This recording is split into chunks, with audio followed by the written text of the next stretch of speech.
Well, hi guys. I feel a little lonely tonight. I'm all by myself. That's okay. I'm gonna go ahead and record this for you. If somebody pops in, hopefully I will be able to see it. That's my concern right this second is that um, if you come into the waiting room, that I'm not gonna see it, but it should pop up, so surely it will. So if somebody comes on, um, we'll have them come in. But I was gonna record this anyway for Kimberly because I knew she wasn't gonna be here tonight. So let's get started. We're going to talk about the golden age of gospel, 1946 to 1956 tonight. I'm sorry, that should not say that. That should say 1946 to 1965. I found this picture. I didn't make this. So this particular album cover is saying this, but we're actually going to talk about the post World War II era all the way up into the 60s tonight. So, for a historical overview, talking about America after World War II, the end of World War II in 1945 ushered in a new cultural and social era, which anybody that knows anything about American history, we know all about that. And, we can't help but touch on things in American history when we talk about the history of gospel music. The Great Migration continued. Many African Americans relocated from the South to northern cities like Chicago, Detroit, and New York, bringing gospel music with them. And so, obviously, these are the urban areas of the country. The Black church became an even more powerful cultural hub during this period. Gospel music was both a spiritual outlet and a tool of expression and resistance. The Civil Rights Movement, which took place during the 1950s and 1960s, created an environment where gospel music carried not only sacred meaning, but also political and emotional power. And as the civil rights movement progresses, we see a progression in how gospel music grows and changes.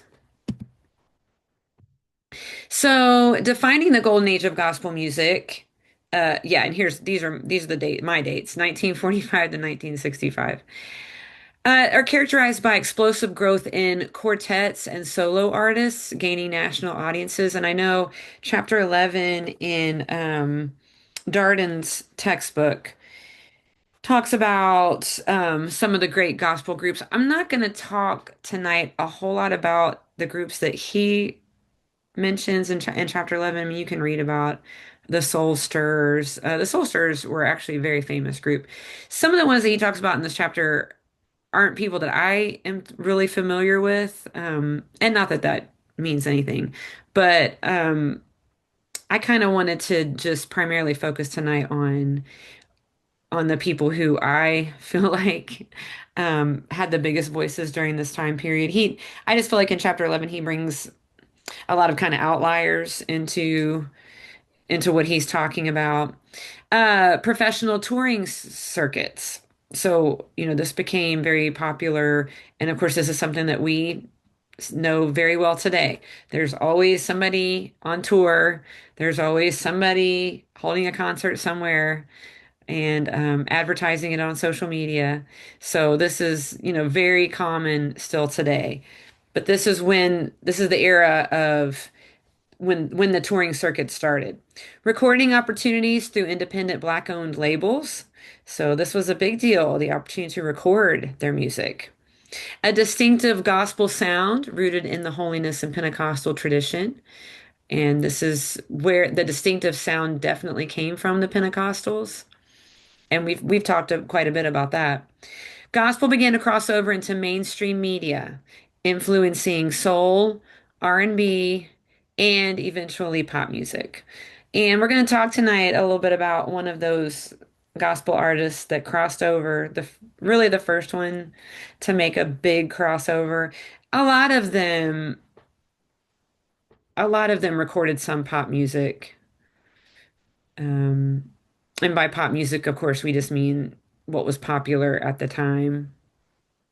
So there were quite a few of them that did this, but there was one in particular that he he really he became extremely famous as a pop singer, and very few people know. his roots. So we'll talk about him. And his name is Sam Cooke. So the first one to cross over. Now, I will tell you, I love Sam Cooke. Um, when I was a kid, I my mom must have had Sam Cooke records. That's the only thing I can um, think of because I know almost all of his songs. And my mom, we didn't get in church till I was 6 years old. So my parents had a lot of records, a lot of vinyl records, and I listened to them all the time. I mean, that's just all I did when I was a kid was go to my room and listen to those records. And she had a lot of pop music. Um, she loved Diana Ross. And so I very clearly remember Diana Ross albums. She loved Karen Carpenter. So I listened to a lot of Karen Carpenter, but she must have had Sam Cooke albums. I don't know that I would have remembered his name because I know his music extremely well and I still love it. He had a beautiful voice. If you've never heard Sam Cooke sing, you need to look it up. You've probably heard a lot of his songs. A lot of his songs were extremely popular in the 50s and 60s. You'll hear them on movies and movie soundtracks all the time. Just all kinds of different things in our culture. You'll hear Sam Cooke music popping up. It's still very popular today. And to be honest with you, I still love to listen to him. Now, when I grew up in the 80s, for some reason, it's funny when I think about it now, for some reason it was wrong to listen to the music of that time, which, if you think about the 1980s, Michael Jackson, Madonna, I mean, it was bad. And I don't mean that as a pun, as one of Michael Jackson's songs. The music was extremely secular and extremely ungodly. So I was never allowed to listen to any pop music of that, in that time period. I would sneak and listen to Whitney Houston, but I had to sneak to listen to her because my mom didn't like her. She just, felt like she was worldly, which, she was. So for those of us in church, my parents really did try to shield and guard me from secular music. But um, that's difficult to do because I went to public school. So I heard all this music. I heard Michael Jackson being played. I never liked Michael Jackson's music. I loved the Jackson 5 music. Um, so all the music he did in the 50s and 60s with his brothers. I love the Jackson 5. But once Michael Jackson became famous, um, I was never tempted to listen to his music. But for some reason, while current music, so if I'm living in the 80s, then 80s music is off limits to me. But for some reason, the music of the 50s and 60s was completely acceptable. So I'm not really sure exactly how that worked. The pop music of the 50s and 60s definitely was more innocent and a little more pure than the music of the 80s. That's for sure. The music in the started in the 70s, but into the 80s, pop music took a very sharp turn towards the occult. This whole, heavy rock bands. Um, but when you think about people like Madonna and Cyndi Lauper, I think of them, especially in the early 80s. I mean, they were just so ungodly, how they dressed, how they talked, how they portrayed themselves. I mean, my goodness, it was awful. So all of that was off limits.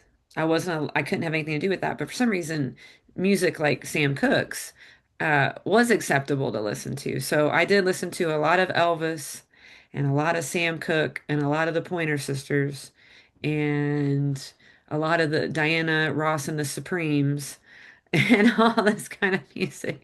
I'm extremely familiar with it, even though it's before my time. So, Sam Cooke, born in Mississippi, raised in Chicago, began singing in church. A lot of people don't know that. He was the lead singer for the Soul Stirrers in the 1950s, and you can read there's a huge section in chapter 11 in the Darden book about the Soul Stirrers. You can read all about them. You can look up videos of the Soul Stirrers. I didn't put any on our playlist, but Apple Music has some. You can look them up on YouTube, kind of get a feel for it. Now, I will tell you, Sam Cooke sounds very different when he sang with the Soulsters than he does in his pop music. Really different. And that would probably be a really good comparison to listen to how that music changed. Of course, the music that was recorded by the Soulsters was not high quality. It was usually that low fidelity, lo-fi, um, not a very great recording. But then, of course, when he transitioned into pop music, well, he had access to the most fabulous studios, the highest quality recording equipment. So you can hear a big difference in the quality of the music, but there's a change too in how he sings. You can definitely hear the difference between his gospel sound and his pop sound. So he had hits like Jesus Gave Me Water, Touch the Hem of His Garment. I'm pretty sure you can, all those are available on YouTube. He was known for blending spiritual depth with smooth romantic sound, influencing generations of singers. He did influence a lot of singers that came after him. I think about Johnny Mathis, Nat King Cole. Sam Cooke was a huge influence on them. In 1957, he crossed over to pop with You Send Me. You've probably heard that song. You send me, darling, you send me. You can listen to it. It's a pretty song. It's not gonna lie, it's a nice song. But it became a number one hit on both the R&B and pop charts. And so that was his big crossover. And of course, that's the label we give to artists when they go from Christian or gospel music over into pop or rock. He faced controversy in gospel circles, but it did open doors for Black artists in mainstream music. To me, it's kind of disappointing. And I put these two pictures on the screen for a reason. I was because just to kind of give you a comparison. So this was a picture taken during his gospel years, I believe, to the best of my ability. This is a picture definitely not in the gospel years. And he's in a studio. You see the cigarette smoke billowing all around him. Definitely sending the signal there that he is not interested in being a gospel singer anymore, that he has crossed over into the world, as we in the church would say. He founded SAR Records to give Black artists ownership of their music. So he did a lot of good things. He did. And he did open a lot of doors, but it is kind of sad. You can read quite a bit about him in chapter 11. His father was a pastor. Um, this was very difficult when this happened. His family was irate.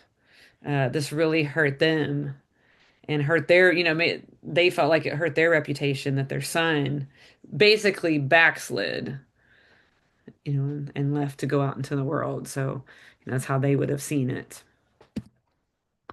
So some key artists of the Golden Age, and I apologize, this typeset is really small.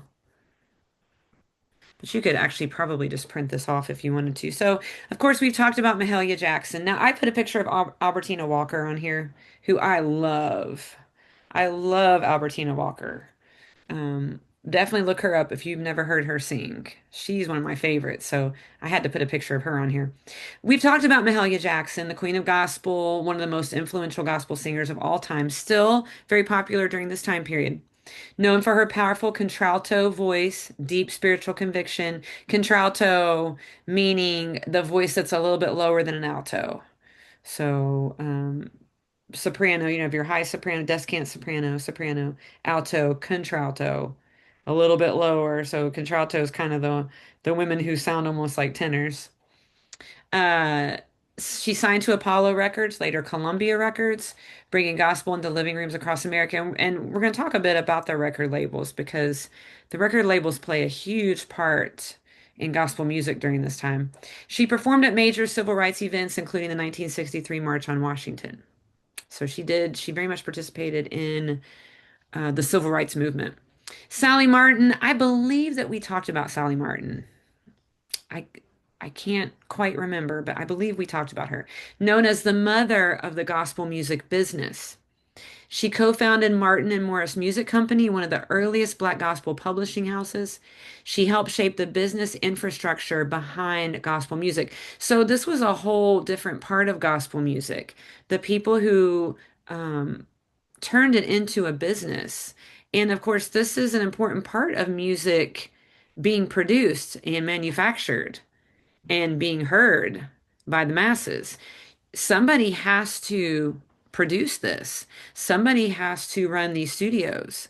So this is a big part, you know, it still is a big part of music today. Of course, we don't have record companies anymore. All of that is completely over with at this point. Every artist is, you know, is free agent now. Every single artist, nobody is typically signed to record labels anymore. Um, there are a few, I mean, there are a few, but most people now, most artists, they just get their music out there now because they can. Thanks to Apple Music and YouTube and Spotify. It's very easy to get your music out there. Our church, we've produced several recordings, and we've gotten all of them onto Apple Music. And so, you know, you can stream them. And then we have also just released singles from our church, and we released that on our music platform. It's not that hard to do. It's just not. Now, do our we what we have put out as singles have been our live recordings. Um our quality is not, it's not the best, but it's pretty good. I mean, it's something you can turn on in your car and really enjoy listening to. It's not, you know, it doesn't sound shabby or anything. It's not the highest quality, you know, like if you listen to our one of our demos or one of our singles, and then you turn on, you know, the Clark Sisters' newest album, or Kirk Franklin's newest album. Okay, it's not going to sound like that, but it's definitely is. I mean, it sounds like pretty much any other live recording that you're going to hear. We don't overdub anything. We don't go back and fix anything. Well, I shouldn't say that. There have been we've never overdubbed voices. We've never overdubbed the vocals. I think there have been a few times the music we've gone back and made some adjustments before we released it as a single. But for the most part, what you hear on ours is, I mean, that's exactly what it sounds like. If you want to look it up on, it's on, it's on Pandora, Spotify, and Apple Music. It's Sandy Creek Music. Um, it's a little difficult to find on Apple Music. I struggle a little bit finding it, but it is on there. Uh, the name of our choir recording is called, it's the Tabernacle Mass Choir, and the name of the recording is One. That's the name of the recording. Um, so you can look it up on there, and if you can't find it, I'll pull it up and send you a link. But yeah, it's just kind of it. I mean, shows you that literally anybody can get their music out there now. It's not, you know, at this time you had to sign with a record label. It was the only way that your music was going to get distributed, produced and distributed. So the recording companies play such a big part because they had a lot of say over what the artist could do. So once you sign with the record company, it kind of stunk because you no longer, you know, you weren't free to make your own choices, like what songs are going to be on your album, who's going to be your backup singers, who's going to arrange the music, who are going to be the studio musicians for you. Okay, all these decisions that have to be made when you're producing music. Well, once you sign with the record label, they did all that for you. So I mean, it was nice. I mean, that was nice because somebody is helping you and doing it for you. But the bad side was you had no say in any of it. So if the record label, you know, if you recorded something and you were happy with it and the record label was like, we don't like that, they had all the power to go in and change everything. And then you would find out later, like you'd be listening to the radio and your song would come on and it would be like, what is that? it didn't even sound anything like what you originally recorded. That happened all the time during this time period. So, the record labels, they had a lot of power. They held all the power and they held all the power over the artists. So and that was across the board. Pop music, rock music, everything. You probably heard a while back, uh, Taylor Swift had to buy back all of her, or had to, I guess she ended up buying back the original recordings, but her original recordings were purchased. Um, Her portfolio, or whatever it is they call it, was purchased by somebody who was very wealthy. And so he was going to receive, he was going to have all the power over the music, how it could be released, royalties from it, the authority to, whether that music could be used in movies or, in anything else, promotions. And she went back and re-recorded all of her music up to that point, and so that she could have control over it. And then just recently, I just read that she ended up buying back all the original recordings. So, I don't know. It's a whole thing with these people. There's a lot of money involved in it, that's for sure. The Soul Stirrers was Sam Cooke. So you can read about them in chapter 11. Innovators of the male gospel quartet sound. Sam Cooke's smooth vocals later bridged the gap between gospel and secular music. Their harmonies became a model for future R&B groups. Sister Rosetta Tharpe, they do talk about her a bit in your book. The guitar, and we've talked about her before too, the guitar playing trailblazer who merged gospel with early rock and roll. She played the electric guitar with a boldness that influenced Elvis Presley, Johnny Cash, and later the gospel musicians. She had a Pentecostal background that informed her fiery stage presence. And I think we saw some pictures of her, um, talked about her a little bit. Other notable names, the Caravans. And Albertina Walker sang with them, and Shirley Caesar. We talked about Shirley Caesar when we talked about our women in gospel. The Dixie Hummingbirds, we've mentioned them, and James Cleveland, early work leading into the modern era. And you might be familiar with James Cleveland. He's a little bit more modern. I grew up listening to James Cleveland, so he's more into my getting into my age group now. Okay, so the rise of the gospel record labels. Okay, so let's talk about these gospel record labels. Now, what would happen is every genre of music had its own record labels. So, R&B music had very specific Motown. You've probably heard of Motown. So, Motown produced all of the R&B during the time period that and actually it was during this time period, 1950s, 60s, 70s. Uh so, pop music, they had their own record labels. Country music had their own record labels. So, gospel music began to have their own record labels. So nothing could be mixed. Everything was separated. All the genres were completely separated. Before the mid 20th century, major record labels largely ignored Black gospel artists. The Golden Age saw a boom in independent record labels, many Black owned or founded with deep community roots. And so there's a list here. There's also a list in your text. Um, these are some of the more, sorry, you get my coffee in me.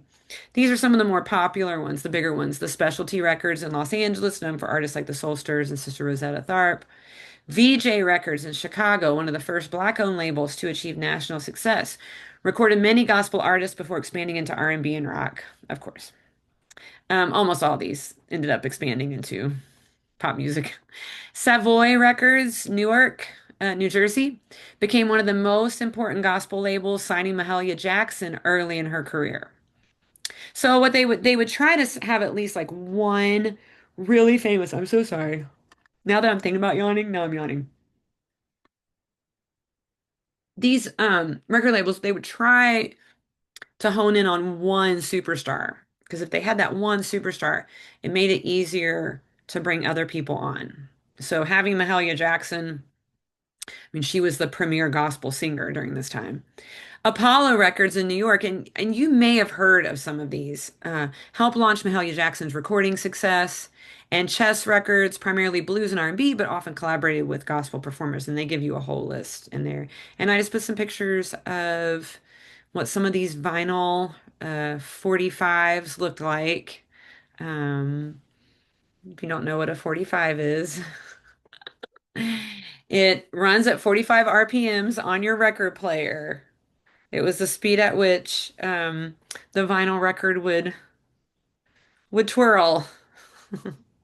And depending on if you had a large vinyl record, small vinyl record, the small ones became really popular, but you would set your record player to the correct RPM and then drop the needle down and let it play. I still have a record. I love vinyl records. I love the sound of vinyl records. I guess it's just because of my childhood. I love the sound of it. When that needle drops and that just little bit of static, the static between the needle and the vinyl.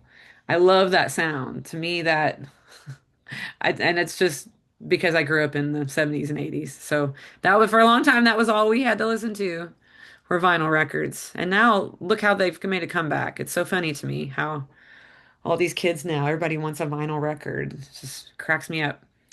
Okay, so the significance of record labels, they provided a platform for gospel artists to reach national audiences, helped establish gospel as a commercially viable industry so that people could actually make money off of this. I mean, it's the story of every starving artist, right?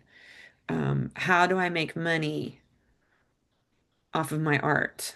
And it's very hard to do. Artists don't usually ever get rich. And let's face it, very few gospel artists have ever gotten rich. Um, I know there's some out there, but honestly, most gospel singers and most of the ones you even hear on the radio, they're really just making ends meet. They're not getting rich off of CCM and gospel music. They're really not. They're getting by. They're okay, but they're not mega millionaires for sure. This record labels helped establish gospel as a commercially viable industry. I think we said that. Many labels were run by entrepreneurial African Americans, creating new opportunities for economic independence. So this was great. A lot of these labels were actually run by them. So this really started to build, this became a booming business that people wanted to be involved in. And there was a lot that went into producing and recording albums.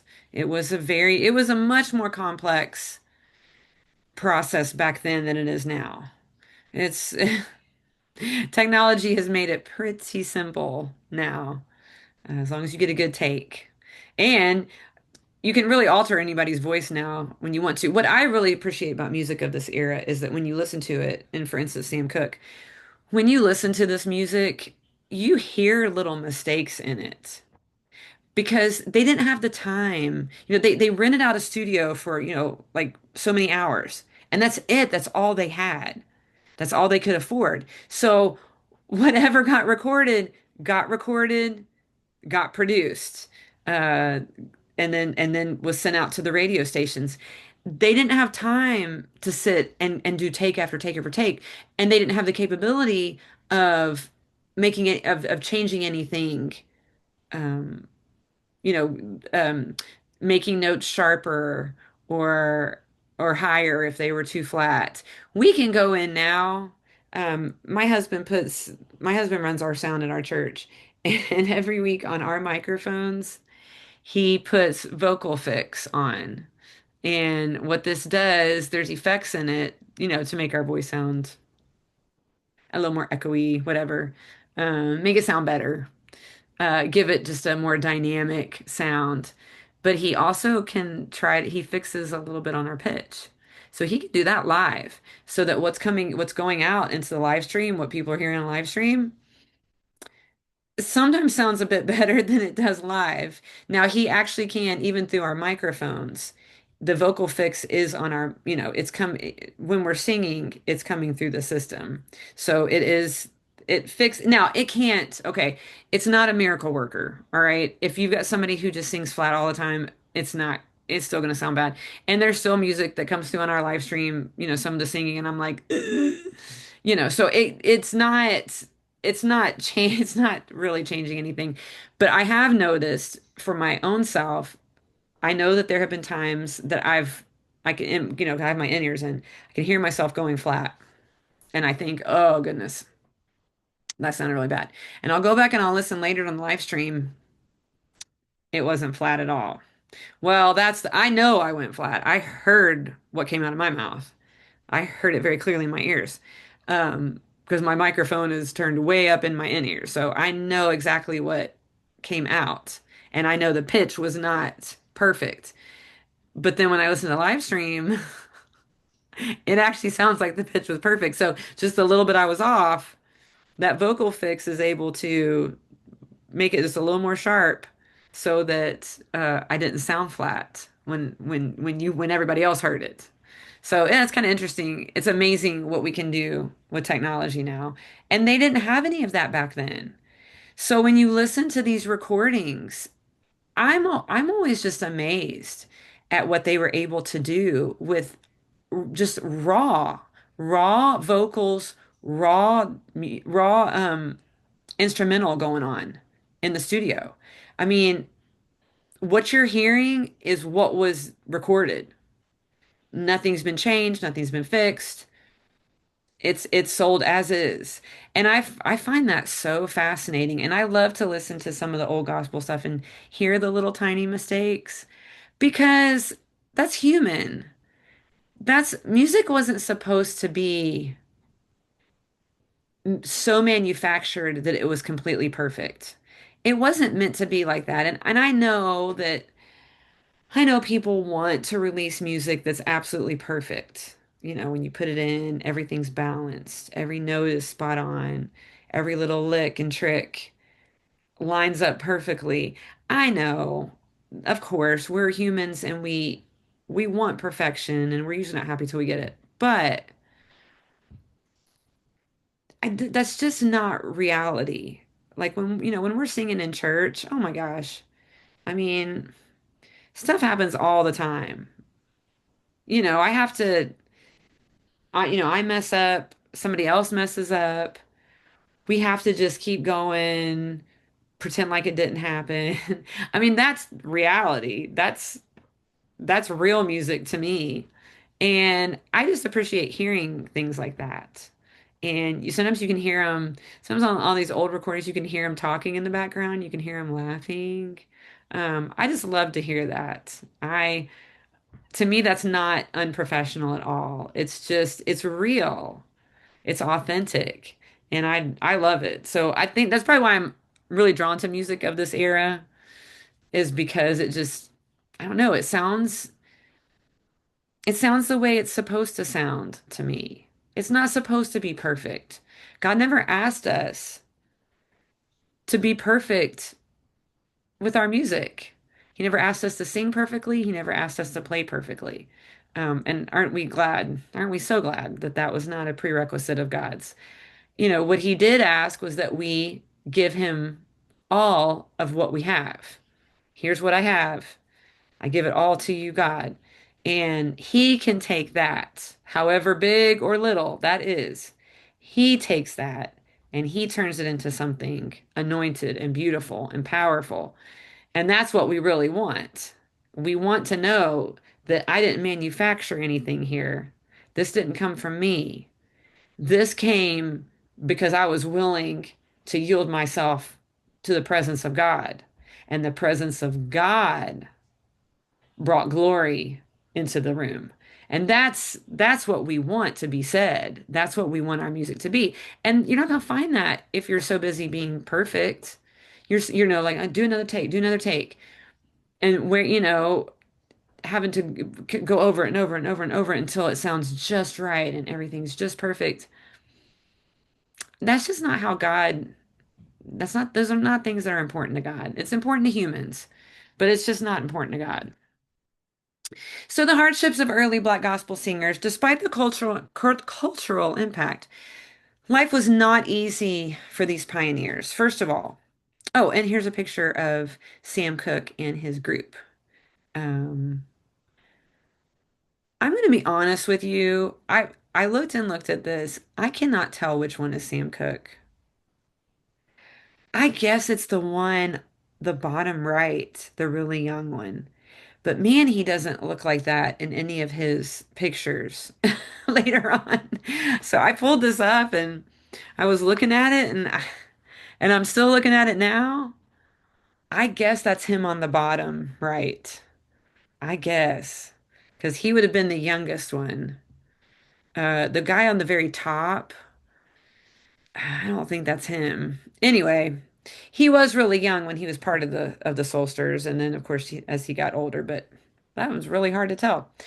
Despite the cultural impact, life was not easy. They faced racial segregation. Many artists could not stay in hotels, eat in restaurants, or use public facilities while touring. Okay, so we're in the middle of Jim Crow laws. If you know anything about that history, American history, the Jim Crow laws segregated everybody by race, everybody by race. And so, this is deep in the middle of that. So you have to imagine, they're on the road, they're going on these touring circuits, and they're traveling. And, they would pull up at a hotel and be told, no, I'm sorry, you can't stay here,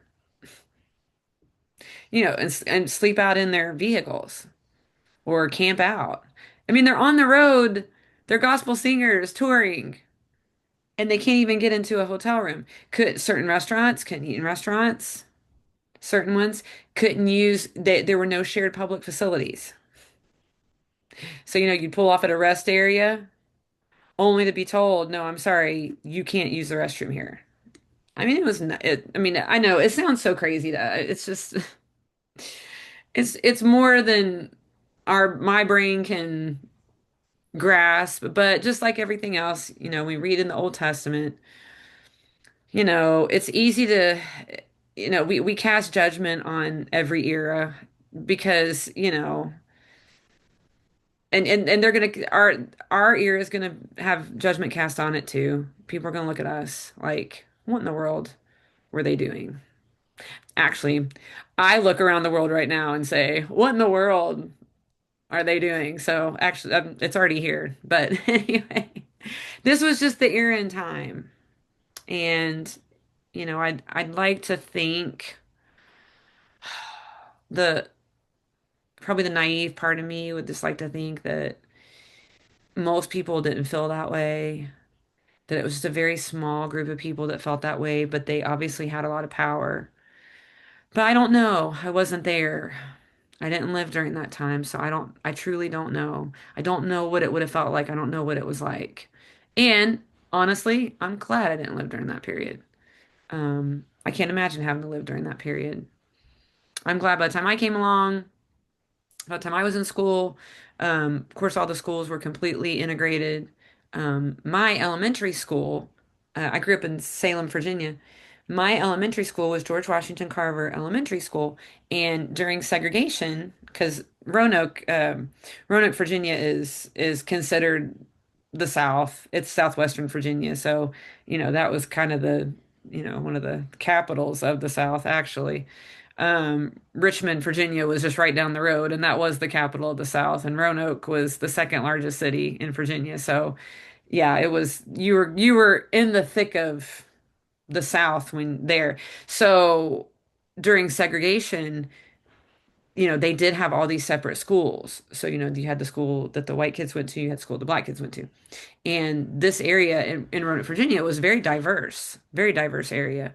Um, Very much, I would not say that I mean, I guess the majority were white, but honestly, it was a pretty good mix. It felt, when I was growing up, it felt like a very balanced mix. Our neighbors, we had neighbors of every color all around us. So, I did not grow up in an area where, it was like even mostly white. I don't remember it being mostly white. Even when I was in school, when I think back, it was a really good, as far back as my childlike brain can remember, my child's brain can remember.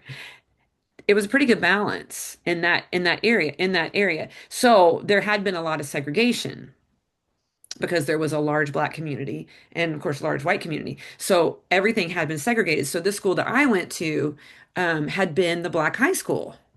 So of course once segregation was outlawed and everybody became integrated again, they took that school. So it was a historical building.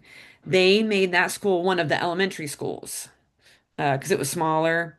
So, and they built like one big, huge high school eventually. But, and then of course they had a middle school that was fairly big. But there were like four or five elementary schools in town. So, George Washington Carver became an elementary school, and it was really neat. And I didn't understand then because I was only, I was kindergarten through fifth grade. I didn't know a whole lot. They taught us I mean, we did learn a lot of history. I know more about George Washington Carver than probably anybody else. We learned so much about him. We had George Washington Carver week at our school. I mean, we really celebrated him. He brought peanuts to America, if you want to know. Like he was the big peanut farmer, and he somehow made hybrids and did this whole culture of peanuts. So we have peanuts today because of George Washington Carver. So yeah, he was a big deal. But we did spend a lot of time learning about that history, but I wish now I would love that school's still in operation. It's still an elementary school there. I would love to walk back through that school again and just with the understanding that I have now of history and just kind of grasp what that meant. And it's just really neat to think about. So touring conditions, long tours on the Gospel Highway meant cramped cars, unpredictable gigs, unsafe travel, especially in the Jim Crow South. Yeah, I can't even imagine. Limited mainstream exposure, gospel was often dismissed as too black or too religious for commercial radio. That's still kind of a problem today, actually. So you don't hear a whole lot of gospel music being played on the radio. Very few and far between. So yeah, that was definitely, you know, they couldn't make gospel music mainstream even then. And then there was a gender bias. Female gospel singers faced additional barriers, of course, often being overlooked despite enormous talent. For instance, Claire Ward, Sister Rosetta Tharpe, they had even more of a battle because they were black women. And so now they're really at the bottom of the totem pole. Yet their faith and resilience built the foundation of what gospel music would become. I'm so glad that they stuck with it. I'm so glad that they weren't so discouraged that they gave up. I'm glad they pushed through. It made a huge difference. And we have the music we have today because they were willing to go through. Oh, I mean, persecution, let's be honest. It was persecution. It was racial persecution. So it's good for us to talk about it. It's good for us to remember, and it's good for us to honor them for what they did and their willingness to spread their music. And they didn't have to. They could have just stayed put and said, "You know what? It's not worth it. I'm not putting up with this. I'm not going down south. I'm not putting up with the Jim Crow laws." But they didn't let anything deter them, and I think they deserve a lot of honor for that. So, gospel and the civil rights movement, gospel music became the soundtrack of the movement. So, a lot of the gospel musicians and singers were involved in the civil rights movement. And I got a picture here. This is, just one a march going on somewhere in some big city. Um, and it was very common to see these kind of marches, demonstrations. They were fighting for their rights. They were fighting to be treated like every other citizen. Artists like Mahalia Jackson lent their voices to rallies, marches, and church gatherings. And a lot of times, church gatherings did become rallies. Churches were very political. Um, pastors, I mean, look at Martin Luther King Jr.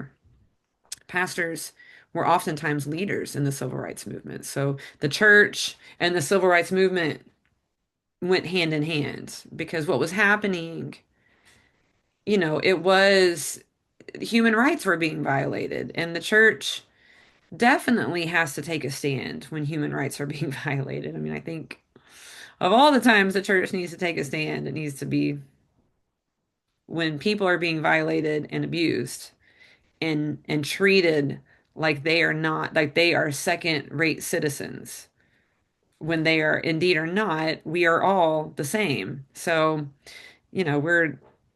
we're thankful that the churches became political at that point.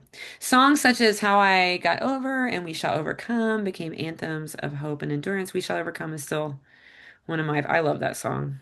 I love to hear that song. So, let's talk a little bit about the legacy and impact on modern gospel artists. So I have a couple of artists here that I've picked out. Two of my favorites. Um, Now I'm not real fond of Kirk Franklin right this minute, but I do love Kirk Franklin. And Kirk Franklin has done a lot for gospel music, so I'm not going to take that away from him. I'm just not. I just watched an interview with him a couple weeks ago, and I was just like, "You've got to be kidding me." My husband found it, and he was like, "You need to watch this." So we sat there and watched it, and I was just like, "Oh, I don't know what's happened to him. I don't know. I'm not sure what's happened to him." Anyway, but we're not going to talk about. I picked two old pictures here to symbolize them at what I feel like was the highest point in their career ministry. So this is Kirk Franklin on the left, and this is Ty Tribbett on the right.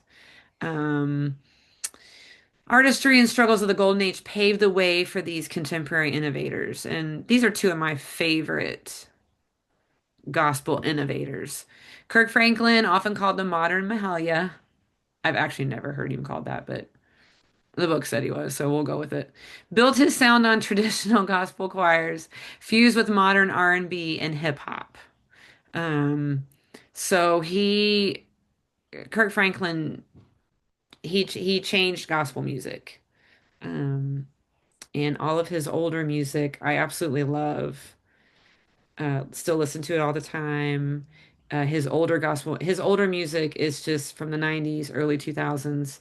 It's just classic. I don't think it'll ever go out of style. He did fuse hip hop into his music, and he was the first one to really do that successfully. And so, which is kind of interesting for those of us that do not, I don't listen to hip hop, obviously.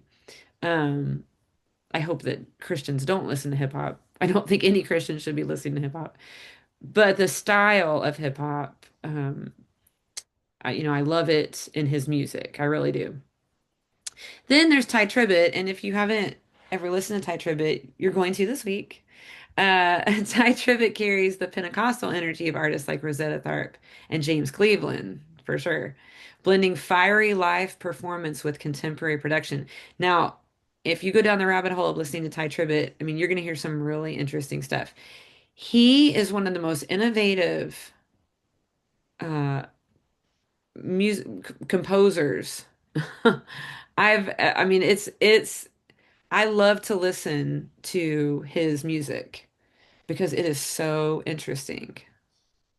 I froze on my screen. I may have, if I'm frozen right now, hopefully it'll come back on in a second. Then there's modern gospel artists that have benefited from industry structures. So, record labels, streaming, and awards that the Golden Age pioneers fought to build. So, these modern gospel artists, they uh, they have definitely they're standing on the shoulders of these artists that we've talked about tonight from the 40s, 50s, and 60s. They are standing on their shoulders. They would not be there had it not been for all these men and women that just took gospel music on the road. They took it to the world. Uh, the radio stations wouldn't play it, so they just went out and started traveling and made their music known. And I think that's so commendable. And had they not done that, these two men, I don't know, I probably could never have done what they have done. Themes of faith through hardship, central to post-war gospel, remain at the heart of contemporary gospel music. Yeah, so I'm looking forward to you listening to the two songs I picked out for you this week. Um, one Ty Tribbett, one Kirk Franklin. I also threw in there um, IBC, Indiana Bible College's new song, John 1. Now, I'm not going to tell you the whole story about John 1, but it's a big deal right now. The only way that you can listen to that song right now is on that YouTube. You cannot listen. It's been removed from Apple Music, Spotify, Pandora, all the streaming, all the streaming platforms. Uh, there's a battle going on in court right now over this song, John 1. Uh, and that's not why I added it to it. Um, I think it's a really important song to show, very modern because it just came out this year. The song was just recorded and released this year, 2025. So extremely modern. And when it came out, it blew up gospel music. Um, I mean, millions of streams, millions and millions of views. It went very viral very fast. And when you listen to it, you'll understand why. It's very powerful. However, there's a choral writer who is claiming that that John 1 was taken from one of her songs, plagiarized. Um, there's a whole there's a whole backstory. I'm not going to get into it. It's way too complicated. However, um, there's a court case going on right now. Actually, we're doing all the preliminary stuff now. It is supposed to go before a judge. Actually, it's going to go before a jury in March. Whether or not IBC is going to be allowed to um, put it back on all the streaming services, or if it has to stay removed. So we shall see. It's interesting. It's super interesting. Um, copyright claims. There's lots of lawsuits out there where people feel like, artists have stolen pieces of their song, changed it, made some kind of variation of it, released it. It got really famous, made a bunch of money. That person's angry now because, they feel like I wrote that song. I wrote most of that song. I wrote a part of that song. You know, I should be getting all those royalties off of that song. I don't know. I mean, I don't know. It's pretty comical at this point, to be honest with you. Whatever happens will happen, but it's a phenomenal song. And also my daughter is singing on it. So I wanted you you'll see my daughter. She's front and center in some of the shots. So that was really exciting. So we always tease her that she went viral, and then the choral writer who claims that, her rights have been infringed on. She at one point said that she was going to sue all the members of the chorale. And which my daughter got real panicky because my daughter's only 20. So when that came out, she scared her to death. And I was like, honey, they can't sue you guys. I mean, there's nothing to sue. So, and of course they didn't, and they're not going to. But I guess that was one of her threats, was that she was going to sue all those kids that were singing in that chorale. So anyway, it's just a whole thing. So as we wind up tonight, because we've done a little early because I'm so lonely here all by myself, I do have some reflection and discussion questions. So these are just some things for you to think about. And then if you want to use these in your reflection for this week as you listen to these three songs, and there's a picture of course, The one I love, Shirley Caesar. How did the social and cultural climate of post-war America shape gospel music? So, how do you see what changes did the social and the cultural climate bring? Because there were a lot of changes in history during this period. In what ways did the independent record labels empower Black gospel artists? Um, and if you think of things, of course, you'll read in the book too. Anything you think of that I didn't talk about, what did the record labels do for them? How did they empower them? What does the endurance of these artists tell us about faith, resilience, and cultural power? That's a really good question to dive into, isn't it? It took a lot of faith and it took a lot of resilience, didn't it? I just, I would like to think of myself as a strong person, but I'm gonna be honest with you. If I was up against that many pitfalls and struggles and persecutions, I think I'd be like, you know what? I'm gonna stay home and play my music. I'm just gonna play my music here. I'm gonna enjoy it for myself and phooey on the rest of the world. So I really applaud these people. They believed in what they were doing. Um, they believed that gospel music was powerful. They believed that gospel music can make a difference, and it does. It's so important. Gospel music is so important. It's important for our church services. It's important for our worship time. It's important for proclaiming the gospel. You can proclaim the entire gospel of Jesus Christ in one song. You learn the words to one song. I mean, you could listen to 10 sermons. You're not going to memorize anything out of those sermons, but you listen to a song that's sung well, that's played beautifully, that's powerful and anointed. You're always going to remember that song. You're going to play it over and over. That song will forever be playing in your mind. Sermons are not always going to be playing in your mind. So, I mean, music is an incredibly powerful force for spreading the gospel. And these men and women, they understood that. And so they knew it was worth going through everything they had to go through in order to spread that music, spread the gospel. And then, last but not least, how do Kirk Franklin and Ty Tribbett reflect the musical and spiritual legacy of artists like Mahalia Jackson and Sister Rosetta Tharpe? So, when you're listening this week, that's kind of what I want you to listen for. Do you think they reflect the musical and spiritual legacy of people like Mahalia Jackson? I mean, maybe you think they don't, or maybe you think they do. That's up to you to decide. And I will tell you, there are people on both sides of that aisle. There are people that feel like Kirk Franklin and Ty Tribbett have been the ruination of gospel music. And then there's people like me, the younger generation, who feels like they made gospel music more accessible. They made it more relevant. They brought hip hop into it.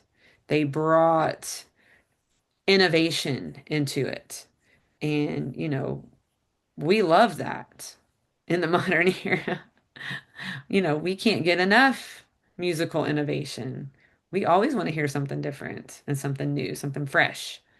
So, but that's to each their own. Everybody, my parents, I'll tell you this, my parents can't stand that music. They cannot stand the music of Kirk Franklin and Ty Tribbett. They cannot stand it. Of course, I mean, their whole generation removed from me. So, but they hate it. If my mom wrote an essay on this, she would say they absolutely do not reflect the musical and spiritual legacy of Mahalia Jackson. And she could probably write a three-page paper on why she thinks that. And that's fine. That's totally fine. I think the older generation, probably most of them do feel that way. It's probably rare for them not to. But this music was being released. This music was being released in my very formative years. So this was what was relevant. If you were going to be cool and accepted and be listening to what was popular, this is what you were listening to. You were listening to Kirk Franklin and Ty Tribbett, among many others. I'm just pulling those two out because they're my favorites. or two of my favorites. So I'll be interested to see what you guys think about these songs and if you've ever heard these songs before. So you'll definitely have to let me know. I'm hoping that you guys um, feel okay about the midterm. I have not had a chance to grade it. I'm going to really dedicate myself to getting grading caught up this week. So I'm going to work on that. We are working on we do a big Christmas play at our church, big Christmas musical. So our rehearsals have already started. So I don't know if I told you guys this last week. So our rehearsals uh started to go from 6 to 7:30. And so uh I'm rushing to get home. Our rehearsal ends at 7:30. I'm rushing to get back here because for me this class starts at 8. So yeah, my Tuesday nights are not nearly as nice as they were a month ago. So it's going to be like that till December 7th. Or we're doing it really early this year. We're going to do it December 7th. So Tuesdays are going to be a little long, but that's okay. We will make it through. Well, I hope you guys have a great week, and I'm going to figure out how to turn the recording off here in a second. Hope you guys have a great week. We will have class next week. It's November 11th that we won't be having class. So I will see you guys later. Have a great rest of the week. Bye bye.